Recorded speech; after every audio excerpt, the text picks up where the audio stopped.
Kalau ingin jadi orang yang berilmu, maka mesti belajar. Muta'allimah. Pertanyaannya, kenapa Nabi menggunakan kalimat muta'allimah? Tuh, yang saya tuliskan. Alim, sudah saya terangkan. Ya, jadi alim itu luas. Ayo teman-teman, Anda mungkin ada yang di agama, gak apa-apa, silakan, siapkan. Jalan. Ada yang di umum. Tapi kalau ingat dengar nasihat saya, kalau Anda berkarir di umum, niatkan itu untuk kepentingan ibadah. Itu pesan saya. Niatkan untuk kepentingan ibadah. Anda sedang pendidikan, sedang belajar, atau Anda kemudian mengamalkan ilmu, ada yang di bidang arsitektur, ada yang insinyur, ada yang dokter, ya, ada yang di birokrat, ada yang di diplomasi. Niatkan untuk ibadah. Sebab ketika Anda niatkan untuk ibadah, maka semua apa yang Anda pelajari saat proses pendidikan itu dituliskan pahalanya. Satu poin itu.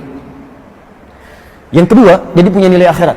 Yang kedua, ketika Anda lulus dan Anda akan beramal, Anda akan langsung mendapat bimbingan Allah supaya menunaikan tugas pekerjaan Anda sesuai dengan koridor dan hukum-hukum Allah.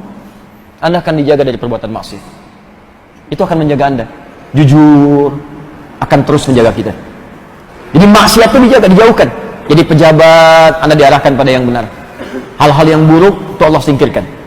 Dikuatkan benar di jiwa kita. Dan yang paling dahsyat, karya yang akan dia buat otomatis jadi pahala. Contoh, Anda kuliah di salah satu kampus misalnya, apapun itu untuk jadi insinyur. Anda niatkan untuk ibadah, bahkan sambil menghafal Quran, sholat dijaga dan sebagainya. Begitu lulus, Anda bikin jalan. Anda niatkan untuk ibadah, ya Allah, saya niatkan jalan ini yang dibangun memang proyek dunia, tapi niatnya akhirat. Begitu jadi jalannya, saya niatkan untuk ibadah, ya Allah, tolong jadikan setiap yang pakai jalan ini, ya Allah, berada dalam kebaikan. Begitu jalan itu dipakai oleh orang sholat akan ke masjid, setiap orang yang sholat lewat jalan itu, maka dari setiap orang yang lewat itu Anda mendapatkan bagian pahalanya tanpa dikurangi sedikit pun. Ada orang mau umrah lewat jalan yang Anda bikin, Anda mendapat bagian pahalanya.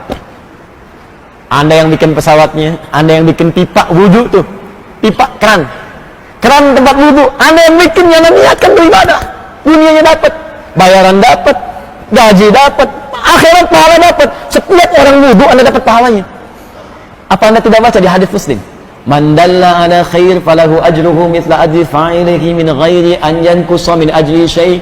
Siapa yang menunjukkan, memfasilitasi pada kebaikan, dia mendapat pahala yang sama dengan yang mengerjakannya tanpa dikurangi sedikit pun.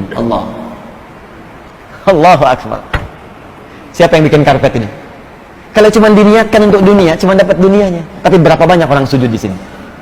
Siapa yang bikin speaker ini? Ustaz gak punya ilmunya. Fikih speaker ada.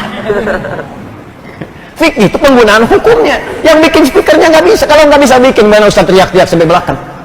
Nih, kedengaran suara saya, Bu? Belakang, kedengaran? Kedengaran? Tidak. Nggak, makanya bisa jawab. Kedengaran suara saya? Kedengaran, karena ada ini. Ini wasilah ini. Wasilah, kalau nggak ada ini, nggak akan nyampe suara. Ya, kalau nggak direkam, nggak akan sampai orang-orang menyimak di luar masjid ini. Maka berbahagialah orang yang bikin video, orang yang bikin kameranya, orang yang bikin rekamannya, kalau diniatkan karena Allah. Pertanyaan saya, Anda selama kerja ini, bahkan Anda yang sudah pensiun, diniatkan ibadah enggak?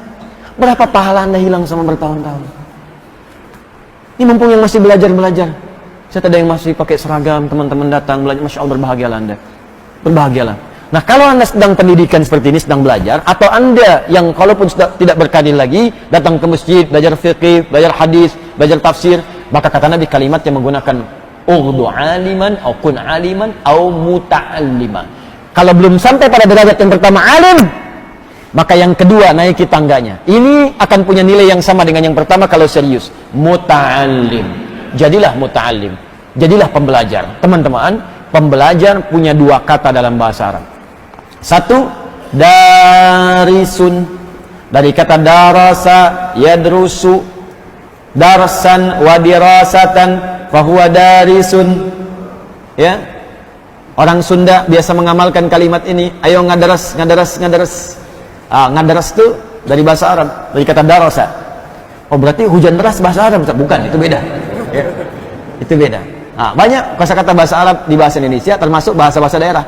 Ya, bahasa Sunda yang bahasa pasaran, betung, ya, perut, batmun. Ya, batnun. Dari kata apa namanya? Batnun, dari kata perut, batnun. Bahasa Indonesia lebih banyak lagi. Musyawarah, bab, gitu kan? Lebih banyak lagi diserap. Makanya orang Indonesia kalau belajar bahasa Arab itu akan cepat.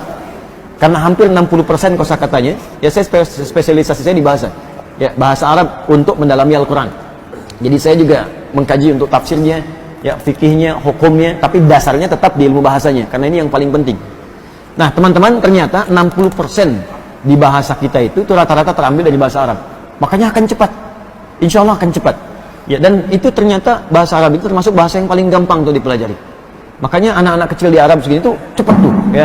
Wah, langsung ketemu cepat sekali. Ya. Ya, burung beo dibawa ke Arab tuh sana, di Mekah tuh bisa tuh. Ya, 2 hari 3 hari ajarin. Kayak haluk ketemu orang Arab, ayo halak. Alhamdulillah nabi khair. Anta man? Min aina anta? Min al-jannati wan nas. Ya, wah, itu pokoknya cepatlah beo. Jadi kalau beo aja bisa, masa kita susah? Ya, masa kita susah. Nah, itu darasa yadrusu.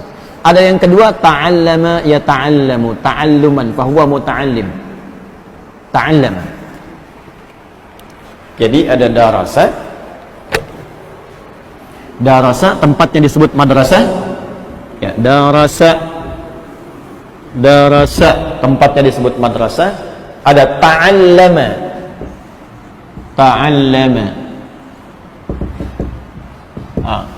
Darasa orangnya daris, yang mengajarnya mudaris, tempatnya madrasah. Baik, yang ini ta'allama, orangnya muta'allim. Jadi asal katanya dari sini. Pertanyaannya, kenapa Nabi tidak mengatakan kun atau urdu aliman au darisan, tapi Nabi mengatakan kun aliman au muta'allima, terambil dari kata ta'allama. Kenapa kalimat ini yang digunakan, bukan kalimat yang ini? Apa rahasianya? Itu akan kita kaji di pertemuan berikutnya, insyaallah.